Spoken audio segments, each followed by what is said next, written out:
Heavenly Father, we thank you today for your goodness. We thank you for this opportunity at the beginning of our week, God, just to position ourselves in your presence and allow you to change us, allow you to shape us and to speak to us. Lord, I pray that we can put aside everything else that may be on our minds, every other distraction. Lord, we just plead the blood of Christ over this service today. Help us to focus on you. God, help us to have our faith in you, God, and to receive all that you have for us. Lord, we believe that you have everything that we need for life and godliness. God, let us go deeper in our walk with you today. God, accept our worship. Let it be a sweet sound in your ear. And God, forever change us through what you would show us through your word this morning. We just give you praise for it in Jesus' name. Amen. Amen.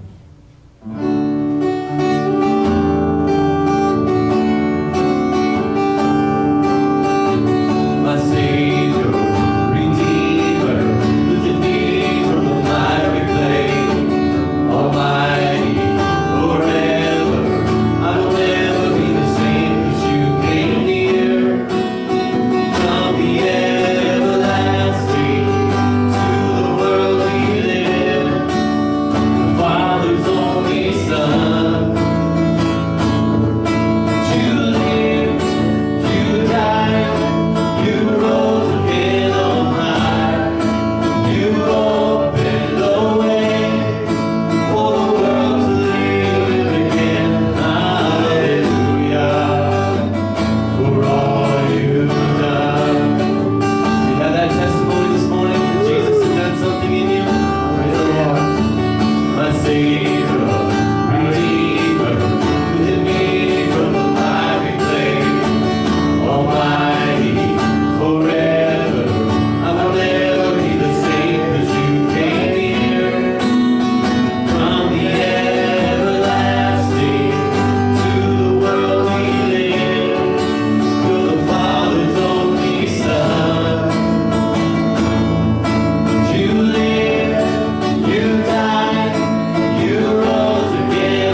the book of Colossians that talks about that, isn't it?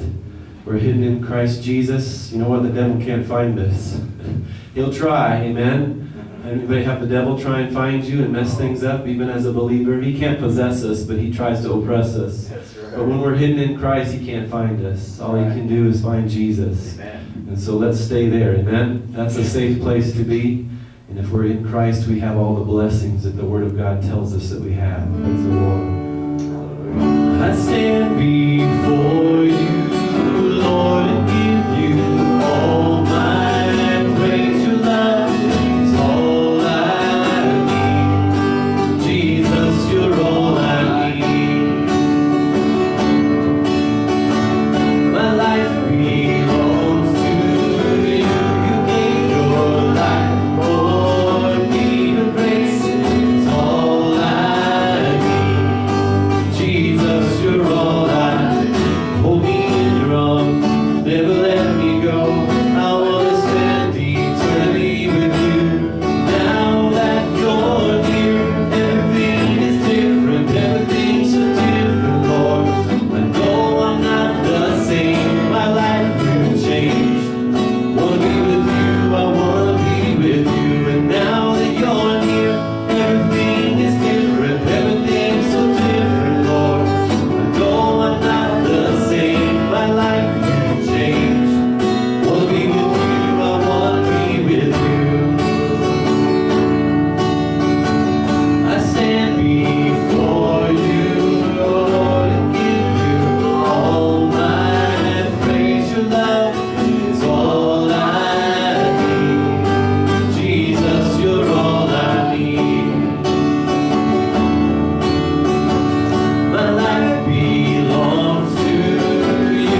You gave your life for me. Your grace is all I need. Jesus, you're all I need. Hold me in your arms, never let me go. I wanna spend eternity with you. Now that you're here, everything is different, everything's so different, Lord. I know I'm not the same, my life will change. Wanna be with you, I wanna be with you. And now that you're here, everything is different, everything's so different, Lord. No, I'm not the same, my life will change. Wanna be with you, I wanna be with you. And now that you're here, everything is different, everything's so different, Lord. I know I'm not the same, my life will change. Wanna be with you, I wanna be with you.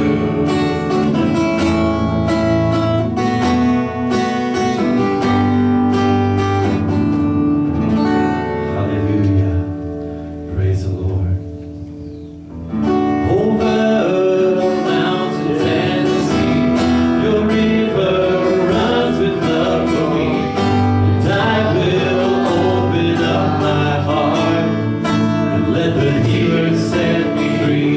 I'm happy to be in the truth. And I will daily lift my hands, for I will always sing of when your love came down. I can sing of your love forever. I can sing of your love forever. I can sing of your love forever. I can sing of your love forever. Over the mountains and the sea, your river runs with love for me. And I will open up my heart and let the healer set me free. I'm happy to be in the truth. And I will daily lift my hands, for I will always sing of when your love came down. I can sing of your love forever.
for his love this morning. Lord, we worship you.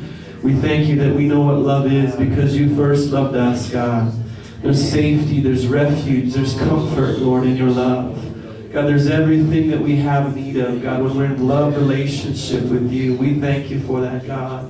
We thank you that you are the healer that set us free, God, that we can live in your truth. We don't have to believe the lies of the world and the lies of the enemy. God, we can live in your truth. God, knowing that you love us, knowing that you have plans to prosper us, not to harm us, to give us a hope and a future, Jesus.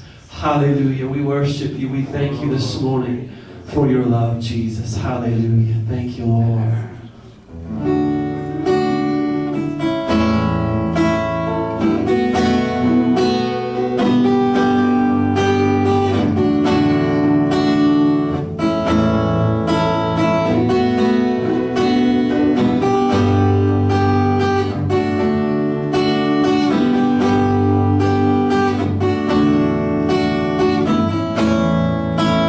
There's a peace I've come to know. Though my heart and flesh may fail, there's an anchor for my soul. I can say it is well. Jesus has overcome, and the grave is overwhelmed. The victory is won. He is risen from the dead, and I will rise when he calls my name. No more sorrow, no more pain. I will rise on eagle's wings before my God, fall on my knees and rise. I will rise. There's a day that's drawing near, when this darkness breaks to light, and the shadows disappear, and my face shall be my eyes. Jesus has overcome, and the grave is overwhelmed. The victory is won. He is risen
this morning. We surrender our hearts.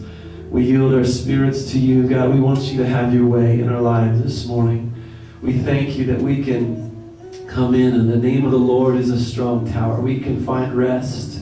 God, we can find refuge in you. Hallelujah. As we've worshiped you this morning, we've sensed your presence. And Lord, we know that you're here.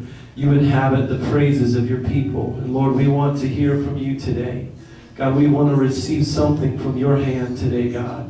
Lord, something that will make a difference in our lives for eternity. Something of your kingdom. So God, help us to have open hearts, God, to receive what you want to say to us. God, let our hearts be ready, fertile soil for the seed of the word of God to fall on. And I pray that you produce a harvest in our lives, God. Evidence on the outside of us, God, that you're doing something powerful on the inside of us.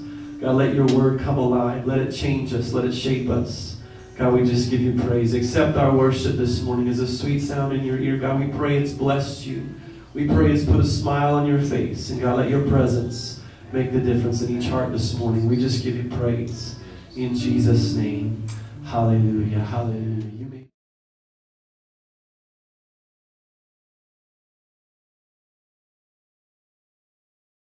1 Corinthians chapter 14.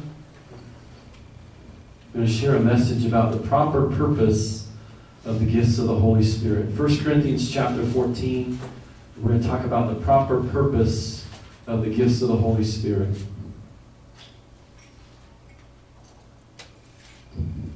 Praise the Lord. Listen to some of these quotes this morning before we get into the word here. Spurgeon said this: "The spiritual gifts of the church are for the good of the rebels as well as for the building up of those who are reconciled. Whatever spiritual gifts we have, they are not our own to use as we please. They are only entrusted to us that we may employ them to help our fellow Christians." And as we look at 1 Corinthians 14 in just a moment, we'll see Paul's talking about spiritual gifts. He talked about them, and we shared a message several weeks back from 1 Corinthians 12, the 9 gifts of the Spirit that are available to us. And Paul gives a little bit more instruction in chapter 14 about these spiritual gifts. And we need to understand, don't we, the proper purpose of the gifts of the Holy Spirit. The church in Corinth had been involved in the improper purpose, the wrong purposes. And we're going to talk about that this morning. You got that data?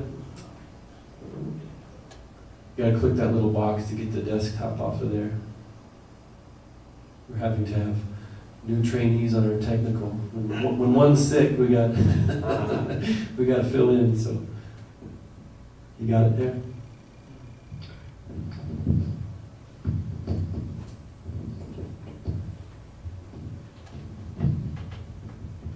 There it is.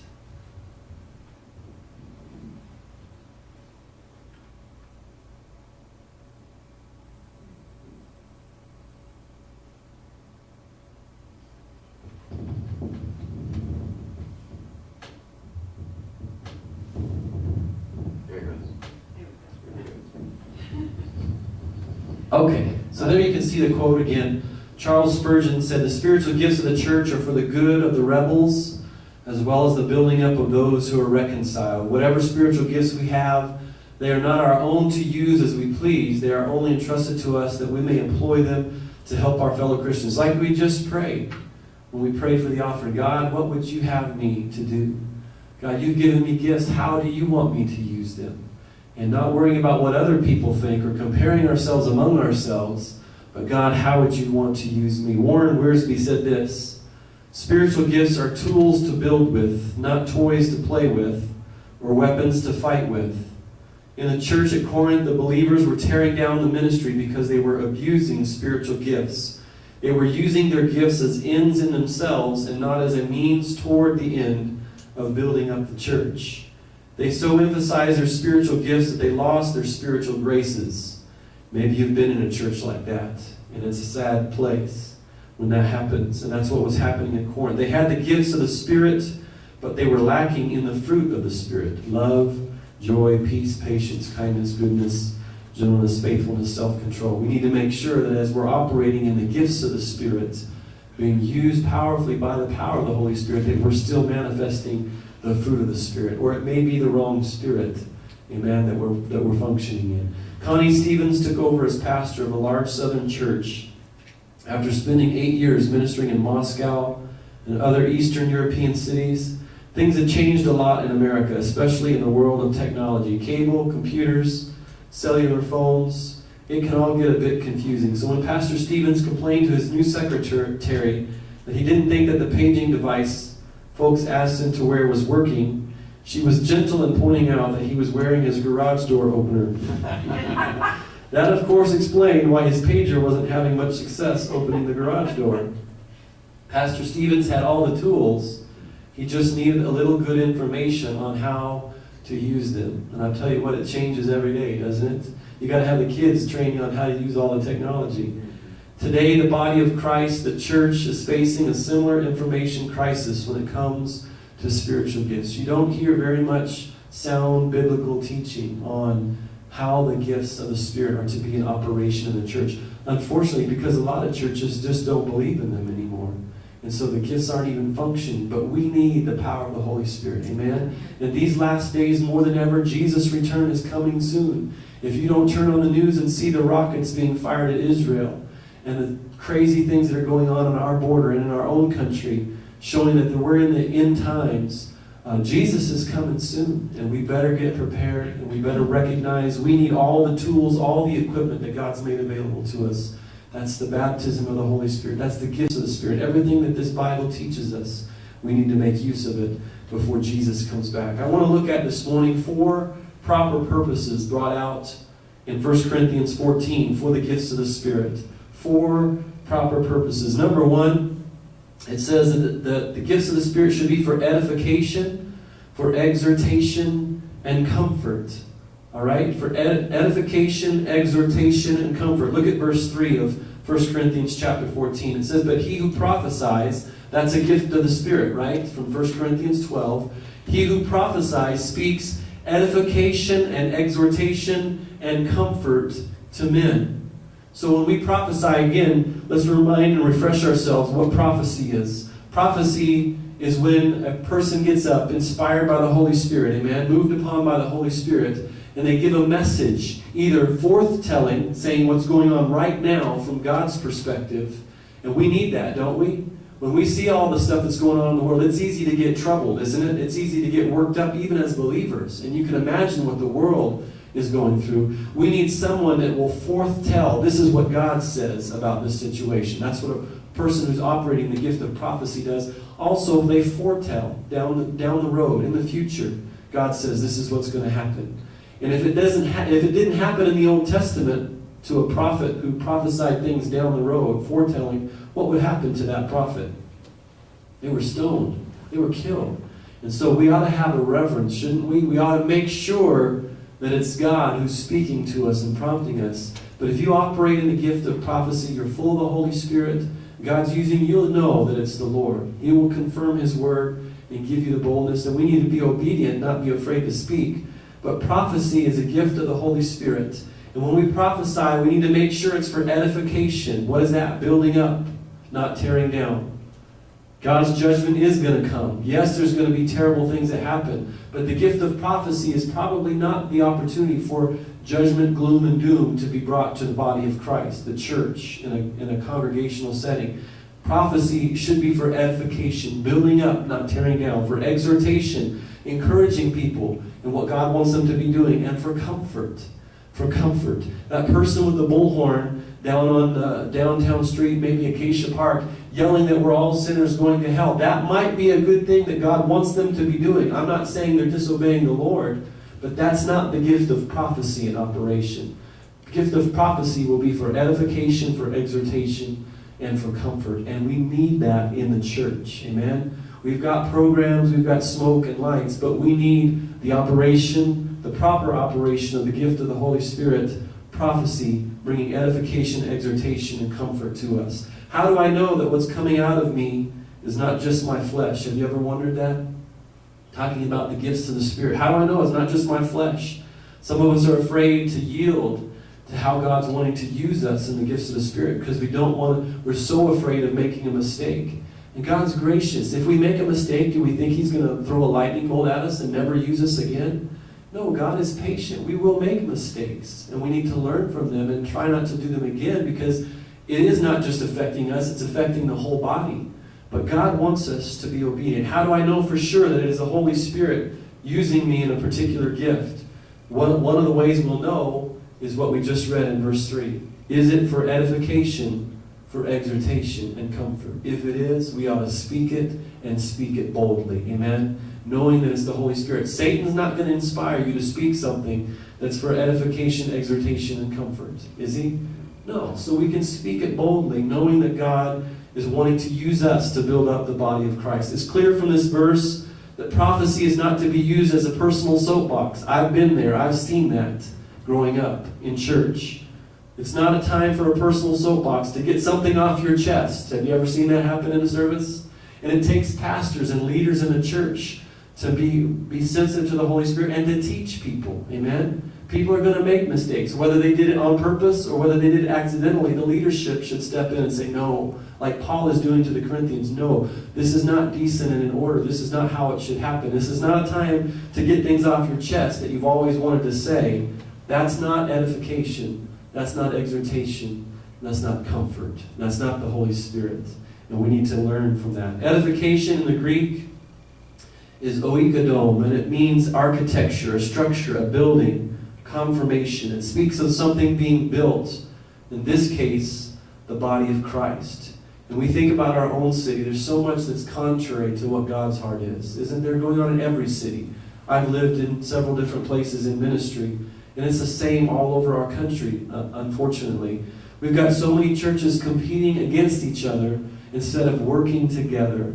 Instead of building up what God's wanting to do, even in Colorado Springs, we've got so many believers who say and have the label Christian, but we're working against each other. We're fighting the wrong battles. And what is God's heart? He wants to build up a remnant, doesn't he? He wants there to be a church, whether it's the church that's attending Finished Work Worship Center, or whether it's the church that's attending Victory World Outreach, whether it's the church that's meeting in the homes with other people who believe in Jesus. Jesus is wanting to see the church built up. And we need to make sure that we're a part of building up the body of Christ, the remnant that Jesus is coming back for. It's in Jesus Christ that we are built up. And the gifts of the Holy Spirit will not go against that. All right, it's in Jesus Christ. Colossians 2, verses 6 and 7. It says this, as you therefore receive Christ Jesus the Lord, so walk in him, rooted and built up in him. See those words? In him. Rooted and built up in Jesus Christ, and established in the faith as you have been taught, abounding in it with thanksgiving. All right, so we're built up, we're edified when we're in Jesus Christ. When we're pointing others around us to Jesus Christ and what he did for us at the cross. That's what we need to be busy doing. The definition of exhortation is the act of inciting to laudable deeds. Incitement to that which is good or commendable. Are we doing that? Not only to believers, we ought to be doing that to our brothers and sisters in Christ, encouraging them to do the things that God wants them to be doing, and encourage them to use their gifts, their time, their treasure, their talents for God. But also even unbelievers. We can encourage them to do the right thing. Maybe they won't give their hearts to Jesus. Their heart is too hard. But we can encourage them to make decisions that are based on the truth of God's Word, can't we?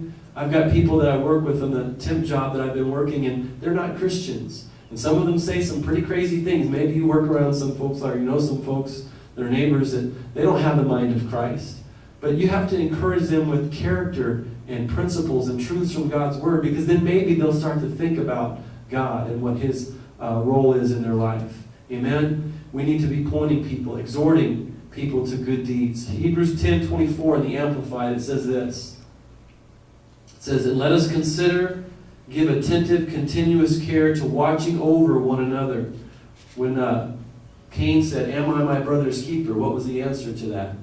Yes, we are our brother's keeper. Continuous care to watching over one another, studying how we may stir up, stimulate, and incite to love and helpful deeds and noble activities. It's easy to get negative, isn't it?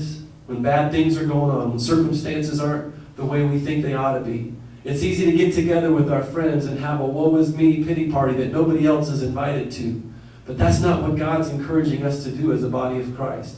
It doesn't mean we have to live with a warped sense of reality. We have to understand there are bad things going on. But God says, don't focus on those things. Stir one another up. Stimulate, incite, encourage one another. Exhort one another to love and to good deeds. We've got to do that. As Jesus' return gets closer, and things aren't going to get better, folks. They're going to get worse before Jesus comes back.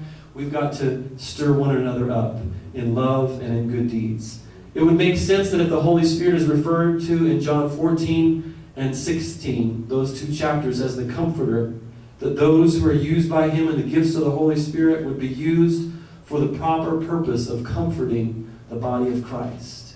And that's when we're being used in the gifts of the Spirit. It ought to be for comforting those that God is wanting to save. Comfort in the Greek is paraluthia, and it means consolation.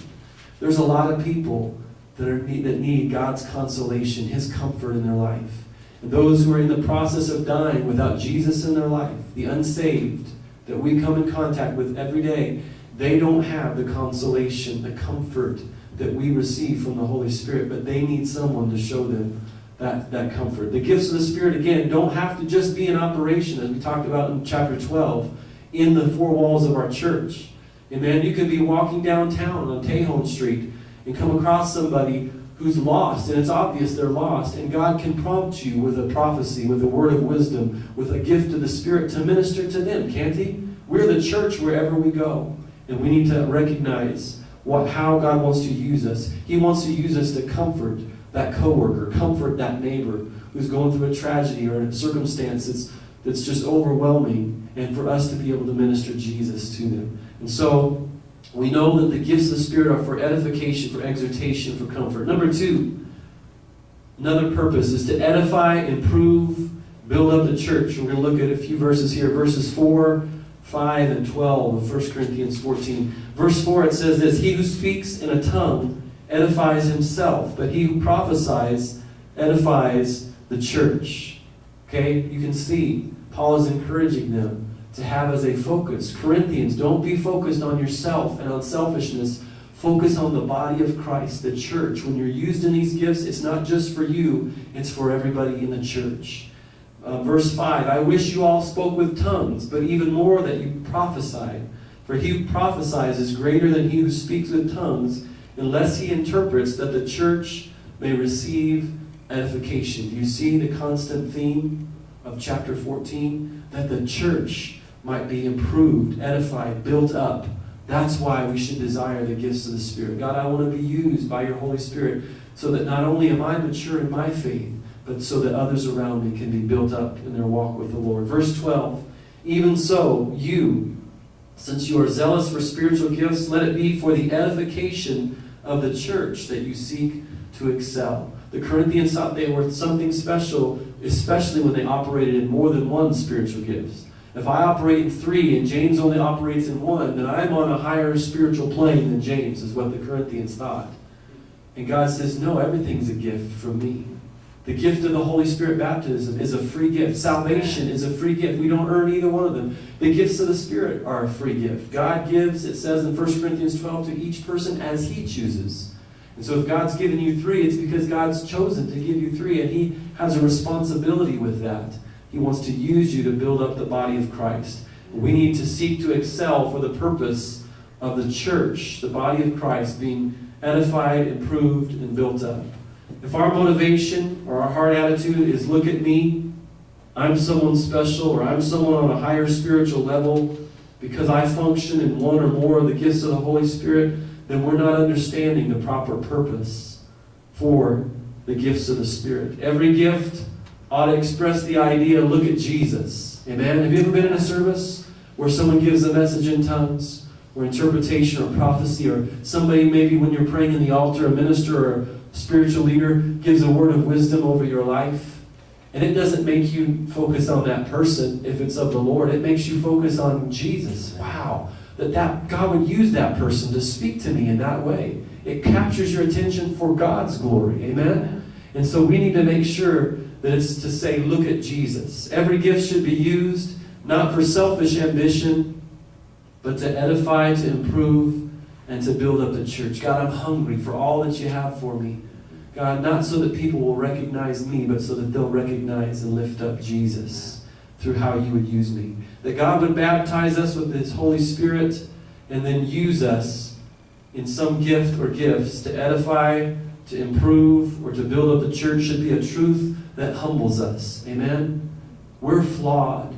We're not perfect. That God would choose to use us and to operate in that way, it ought to humble us. It wasn't humbling the Corinthians. They were getting puffed up and thinking they were someone special because of the gifts of the Spirit. But it ought to humble us. In humility, we ought to have a sincere desire to make sure that we are properly functioning in the gift or the gifts of the Spirit that God has given us, recognizing that other people's lives are directly impacted by how we function in the gifts of the Spirit. And so we need to make sure that we're being led of the Lord. Number three,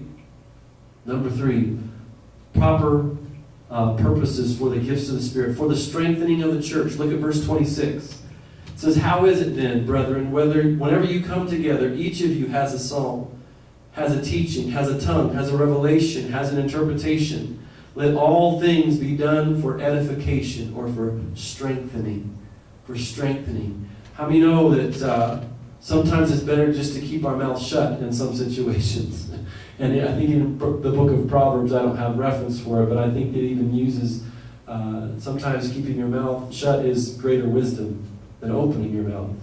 And the Corinthians were coming together, and because everybody was trying to be recognized for themselves, each one of them wanted to share something. Can you imagine a pastor trying to keep control of the service and do what God had called him to do and share the message that God had been giving him all week?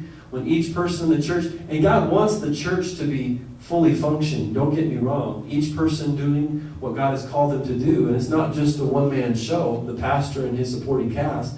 But Corinthians had gotten so bad where every person had a psalm, had a prophecy, had a gift of the Spirit manifestation. Can you imagine how long the service would go? If every person that came had something to be used of the Lord. And God is saying anything that's being demonstrated in the gift of the Spirit should be done for strengthening, for edification. Before we open our mouths, before we begin to function in that gift of the Spirit, we ought to ask God, is this you?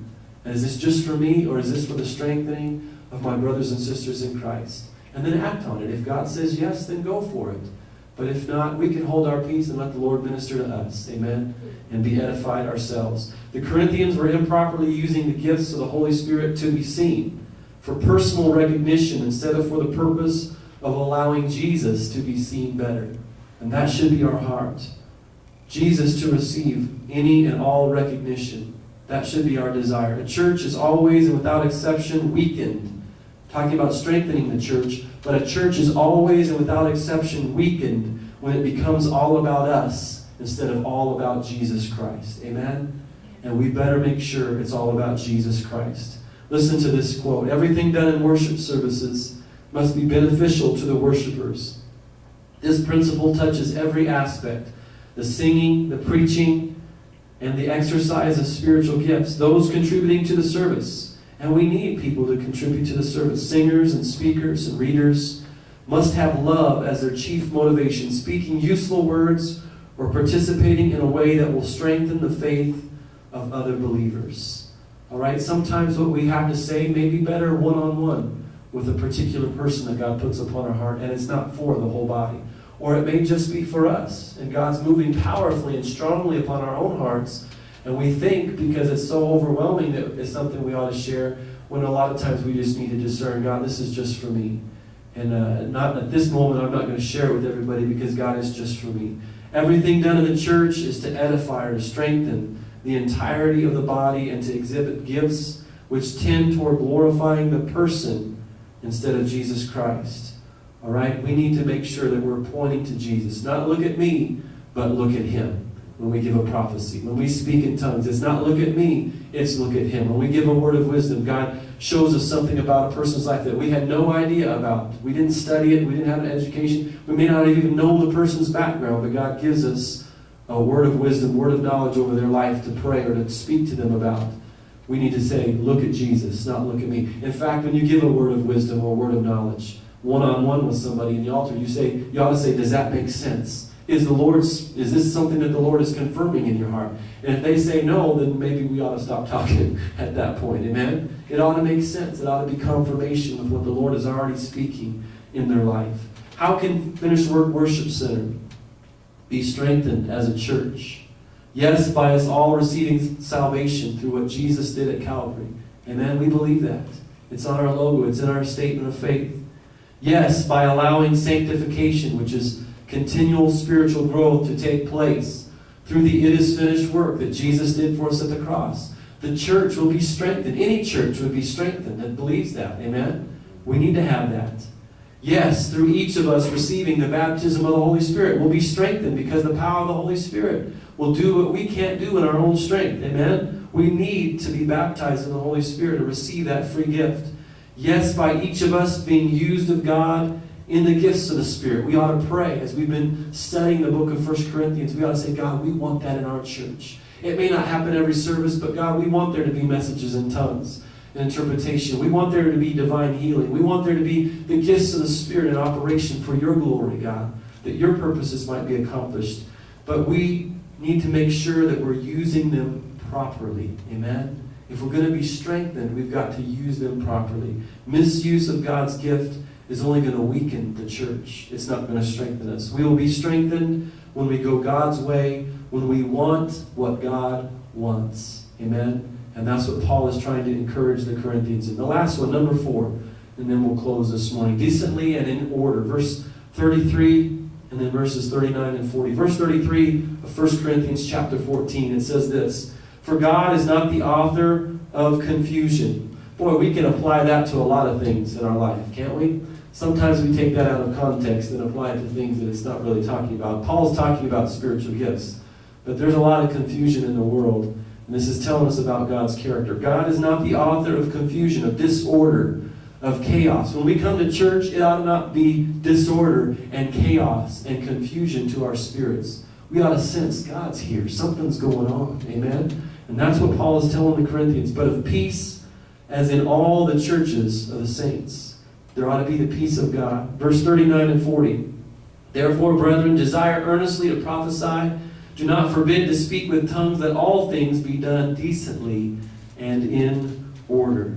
All right? Confusion in the Greek is that big long word that I don't know how to pronounce, but you can see it on the screen. It looks like confusion, doesn't it?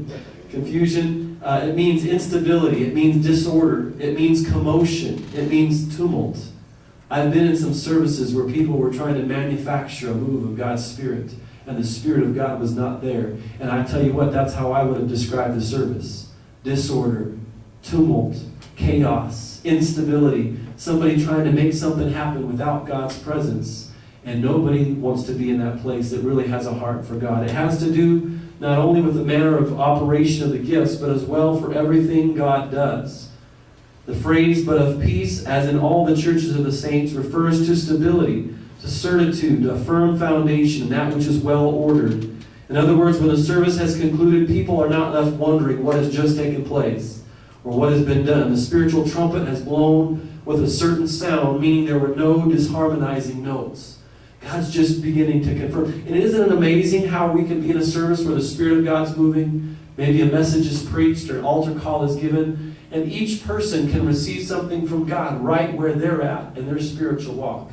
And we're probably all at different places in our spiritual walk, but God individually takes those operation of the gifts. He takes the message. He takes the worship. He takes how the Spirit of God is moving in the altar call, and He makes it personal and does a deep work in each one of us and harmonizes it all together. If that's not there, then there's something wrong. There's something wrong. It needs to be done decently and in order. A lot of what happens, even in so-called Spirit-filled churches today, is nothing more than commotion and hype. And we ought not to say that as we're up here and they're down here. We ought to say that with a grieving heart. God wants something different. God, help these people who think that they have the operation of the Holy Spirit and the Spirit has left. He's not even there. It ought to grieve our hearts as I believe it does God's. There's too much commotion and hype. What we need is the power and the demonstration of the Holy Spirit in our services that will point people to Jesus Christ. That's what it will do. it will bring the salvations, won't it? It will bring back the prodigals who've gotten away from God, who ought to know better. When the Spirit of God's there, it will point people to Jesus Christ. When it's done right by the Holy Spirit, how do we know it's done decently and it's done in order? God knows how to save us. He knows how to rescue us. And we need the power of the Holy Spirit. It's when man tries to manufacture a move of God that it becomes nothing more than commotion and noise and hype. And we ought to desire better than that. Decently and in order isn't necessarily talking about having the order of service printed in the bulletin. That's what some people think.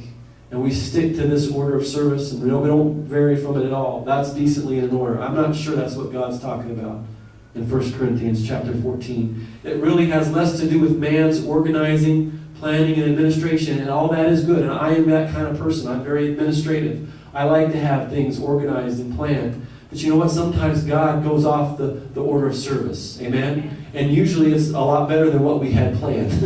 And we need to be open to the moving, the freedom of God's Holy Spirit. That's not what it's talking about here. It has less to do with our organizing, planning, and administration. It has more to do with those leading the service, whether in worship or in the preaching and the teaching of the Word, being tuned in. Remember the old radios that used to have a little stick that you have to kind of move the dial until you actually got tuned in? Now everything's digital, so if you were 90.9, you got the station. But I remember those sticks where you had to kind of like, especially AM stations, nobody listens to AM hardly anymore, but you had to tune in. God's talking about things being done decently in order. Leaders and the people in the body of Christ tuning in to what the Spirit is saying. When we tune in to what the Spirit is saying, it's going to be decently and in order. Amen? Because that's God's character. And that's what we need. Tuned in to what God, by His Holy Spirit, is wanting the order of the service to be. Even if it's totally different from what we've got printed out. Saying, God, I want to be tuned in to what you're saying. Because, God, we want a move of your Holy Spirit. It means that we oftentimes have to relinquish control. Are we afraid of that? Sometimes I think we are.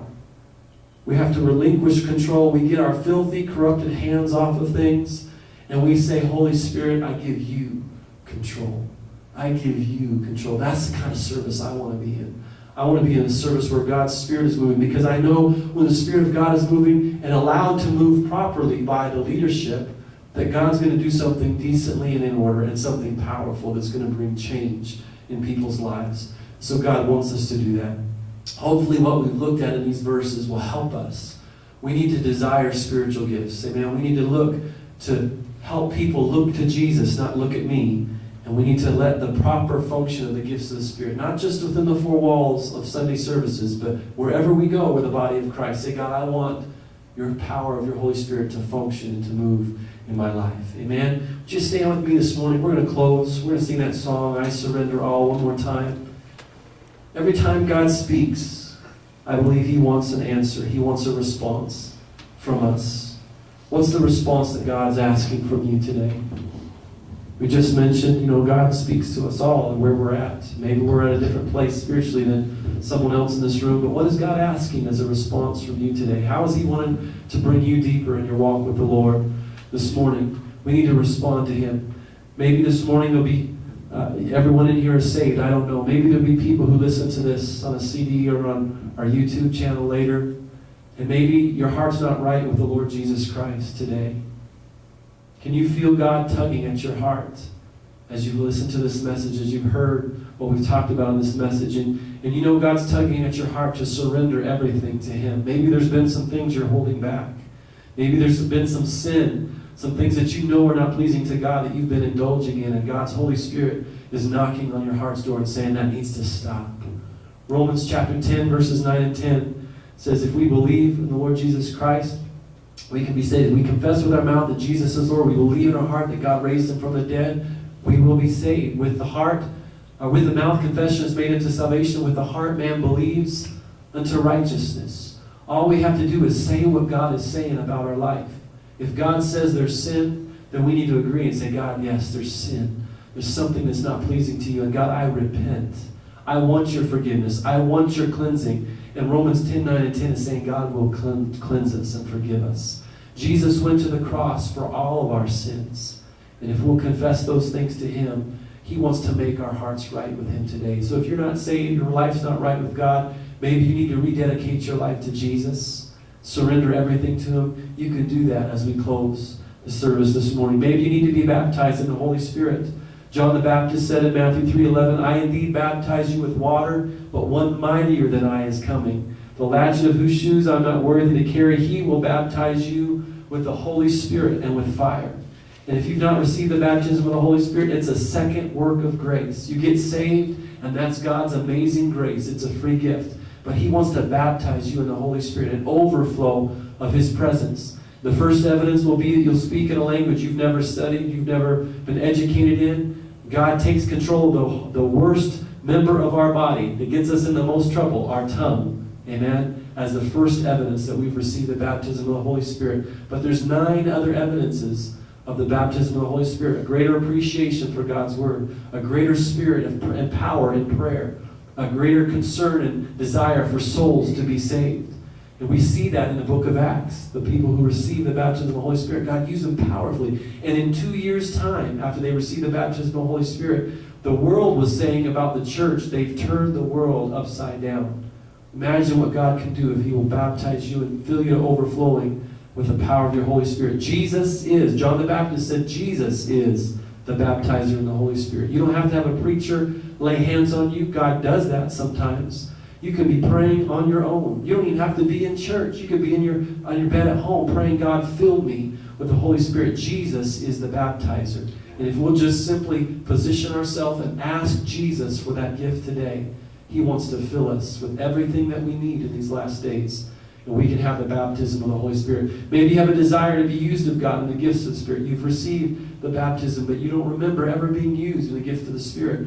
That's the gateway. The baptism of the Holy Spirit is a gateway for you to be used in the gifts of the Spirit like we've been talking about today. I want you to position yourself in a place of prayer as we close this morning. Whether you come forward and kneel or whether you just lift your hands where you're at, just be obedient to the Lord, how He would have you to respond. And position yourself, ask the Lord to use you in the proper way. Amen? Like we've talked about this morning. For His glory, and that Jesus might be lifted up. Let's pray for the strengthening of Finished Work Worship Center by the gifts of the Spirit being in operation. Amen? In our lives, in our church. Let's pray for the strengthening of the church, the remnant of believers that Jesus is coming back for. And there's people gathered all over our city this morning that God would strengthen them through the gifts of the Spirit. So however God is speaking to us, let's respond as we close with this song in prayer and let God speak to us this morning.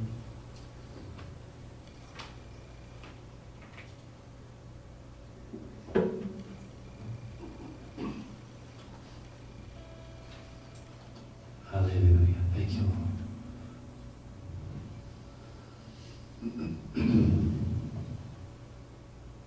Oh, to Jesus I surrender. All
someone next to you. Let's pray for each other in response to God's word this morning. Let's let God cement into our hearts the things that He's been speaking to us today. And let Him bring change. Heavenly Father, we thank you, God, today for your word. We thank you that your word is a lamp unto our feet, God, showing us sometimes just the very next step to take. God, your word also is a light unto our path, God, showing us things down the road. God, I pray that through what we've talked about today, God, that you would illuminate our footsteps, God, that you would show us the path that you'd have us to walk in as your church, as the body of Christ in these last days. God, we don't want to just be treading water. God, we don't want to just be coasting through this life. God, we want to recognize the time that we're living in, and we want to make the most of every opportunity. God, if there are those here today or those who are listening to this message who are not saved, God, I pray you would rescue them. God, more important than anything else in this life is that our lives are surrendered to you, that we accept what you did for us at the cross and receive your forgiveness, your salvation, and walk in a personal daily relationship with you. God, we want to come into agreement with you about our sins. And God, we want to be set free. We want to be clean. We want to live for you. And I pray that you'll draw people to a place of relationship with you. God, I pray for those who've never been baptized in the baptism of the Holy Spirit. God, all you said we have to do in Luke chapter 11 is just simply ask. And Lord, you'll give us this free gift. You'll baptize us. If we're saved, Jesus, you will baptize us in the power of the Holy Spirit with the evidence of speaking in other tongues, with all the other evidences. And God, it will be a tool, it will be equipment that we need in these last days to make a difference for you.